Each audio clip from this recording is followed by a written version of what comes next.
नमस्कार, मैं नितेंदु ओझा आपके अपने एग्रीकल्चर चैनल ट्रिपल एग्री पर स्वागत करता हूं।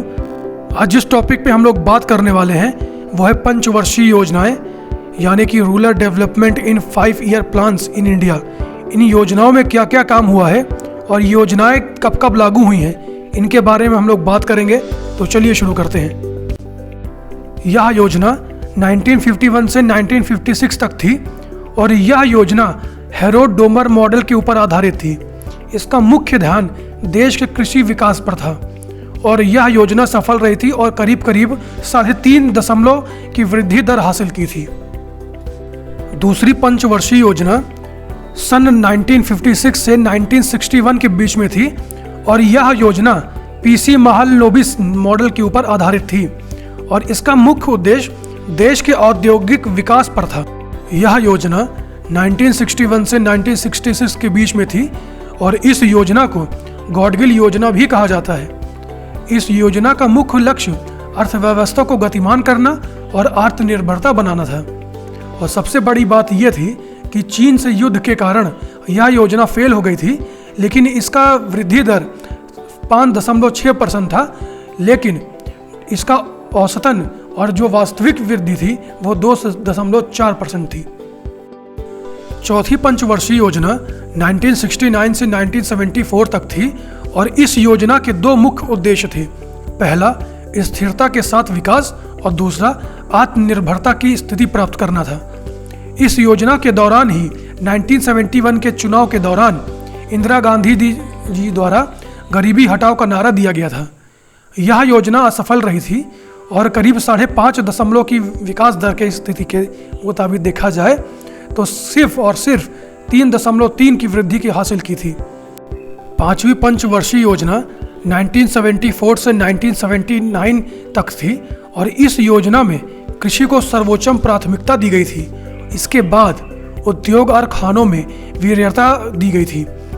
कुल मिलाकर देखा जाए तो यह योजना सफल रही थी और इस योजना को डीपी धर द्वारा तैयार किया गया था। छठी पंचवर्षीय योजना 1980 से 1985 तक थी और इस योजना का मुख्य उद्देश्य गरीबी उन्मूलन और तकनीकी आत्मनिर्भरता प्राप्त करना था। और इस छठी पंचवर्षीय योजना ने भारत में आर्थिक उदारीकरण की शुरुआत की थी। इस योजना के समय देश में फैमिली प्लानिंग की शुरुआत और नाबार्ड बैंक, जो कि 1982 में था, उसकी स्थापना की गई थी। यह योजना, जो कि 7वीं पंचवर्षीय योजना है, 1985 से 1990 तक थी। इस योजना के उद्देश्य में आत्मनिर्भर अर्थव्यवस्था की स्थापना और रोजगार में पर्याप्त अवसर पैदा करना शामिल था। इस योजना में पहली बार निजी क्षेत्र को सार्वजनिक क्षेत्र की तुलना में अधिक प्राथमिकता मिली थी। पंचवर्षीय योजना, जो कि 1992 से 1997 तक थी और इस योजना में मानव संसाधन विकास जैसे रोजगार, शिक्षा और सार्वजनिक स्वास्थ्य के विकास को सर्वोच्च प्राथमिकता दी गई थी। इस योजना के दौरान ही नरसिम्हा राव सरकार ने भारत की नई आर्थिक नीति को मंजूरी दी थी। 9वीं पंचवर्षीय योजना, जो कि 1997 से 2002 तक थी और इस योजना का मुख्य फोकस न्याय और समानता के साथ विकास पर था। इसे भारत की आज़ादी के 50वें वर्ष में लॉन्च किया गया था। 10वीं पंचवर्षीय योजना, जो कि 2002 से 2007 तक थी, इस योजना का लक्ष्य अगले 10 वर्षों में भारत के प्रति व्यक्ति आय को दोगुना करना था। इसका उद्देश्य 2012 तक गरीबी अनुपात में 15% कम करना था। 11वीं पंचवर्षीय योजना, जो कि 2007 से 2012 तक थी और यह योजना सी रंगराजन द्वारा तैयार की गई थी और इसका मुख्य थीम तेज और अधिक समावेशी विकास थी। 12वीं योजना सन 2012 से 2017 तक थी और इसका मुख्य उद्देश्य शौचालय, शिक्षा और स्वास्थ्य के प्रति जागरूकता फैलाना और उसको सही करना था।